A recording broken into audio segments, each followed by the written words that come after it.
नमस्कार दोस्तों, बुकवर्स ऑडियो में आपका स्वागत है। आज हम जिस किताब की बात करने वाले हैं उसने दुनिया भर में लाखों लोगों की सोचने का तरीका बदल दिया है।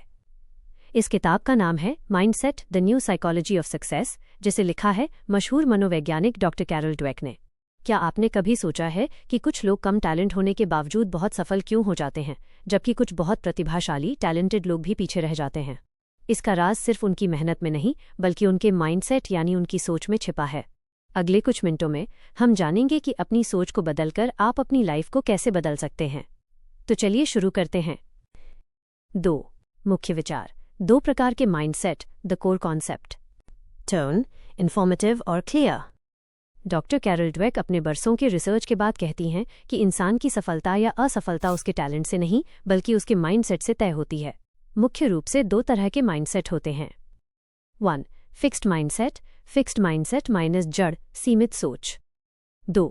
ग्रोथ माइंडसेट माइनस विकासवादी सोच। आइए इन्हें गहराई से समझते हैं।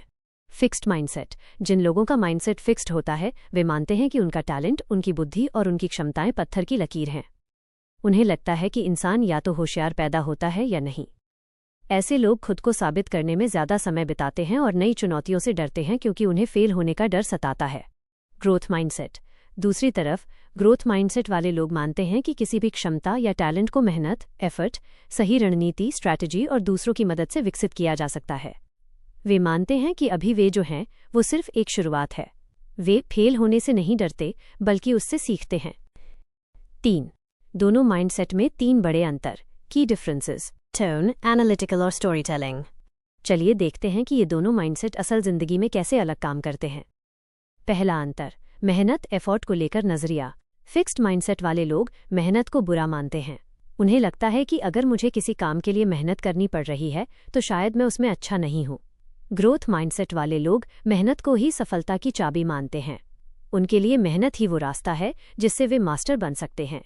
दूसरा अंतर, असफलता, फेलियर का सामना। फिक्स्ड माइंडसेट वालों के लिए एक असफलता उनकी पहचान बन जाती है। वे कहते हैं मैं फेल हूं, आई एम अ फेलियर। वे हार मान लेते हैं। ग्रोथ माइंडसेट वालों के लिए असफलता एक फीडबैक है। वे कहते हैं मैं इस बार फेल हुआ, मतलब मुझे और सीखने की जरूरत है। तीसरा अंतर, चुनौतियों, चैलेंजेस का सामना।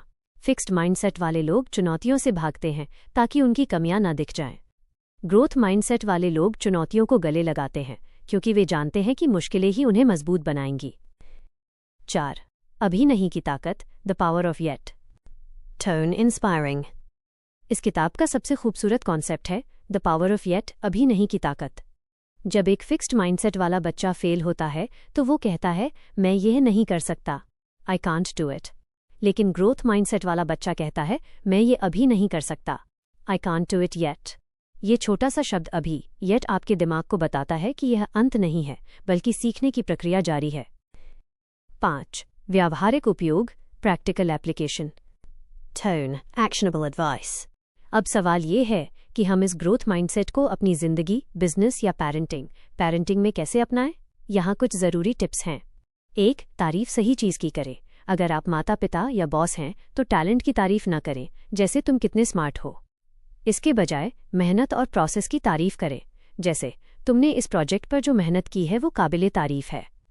इससे लोग रिस्क लेना सीखते हैं। 2. अपनी भाषा बदलें। जब भी आप कहें मैं ये नहीं कर सकता तो तुरंत उसके आगे अभी येट जोड़ दें। 3. गलतियों को सेलिब्रेट करें। अपनी गलतियों को छुपाएं नहीं, उनसे पूछें आज मैंने क्या सीखा और अगली बार के लिए सुधार करें। 6. निष्कर्ष, कंक्लूजन। टोन, वार्म और क्लोजिंग। दोस्तों, माइंडसेट किताब हमें सिखाती है कि टैलेंट से ज्यादा महत्वपूर्ण है निरंतर सीखने की चाहत। आप आज कहाँ हैं ये मायने नहीं रखता, मायने यह रखता है कि आप कहाँ तक जाने की हिम्मत रखते हैं। अपनी सोच को फिक्स्ड से ग्रोथ की तरफ ले जाएं और देखें कि सफलता आपके कदम चूमेगी। उम्मीद है आपको माइंडसेट की ये समरी पसंद आई होगी। अगर आपने इससे कुछ नया सीखा तो हमें कमेंट में जरूर बताएं। कॉल टू एक्शन, ऐसे ही बेहतरीन ऑडियो समरी सुनने के लिए बुकवर्स ऑडियो को सब्सक्राइब करना न भूलें और इस वीडियो को लाइक और शेयर जरूर करें। मिलते हैं अगली किताब के साथ, तब तक सीखते रहें और आगे बढ़ते रहें।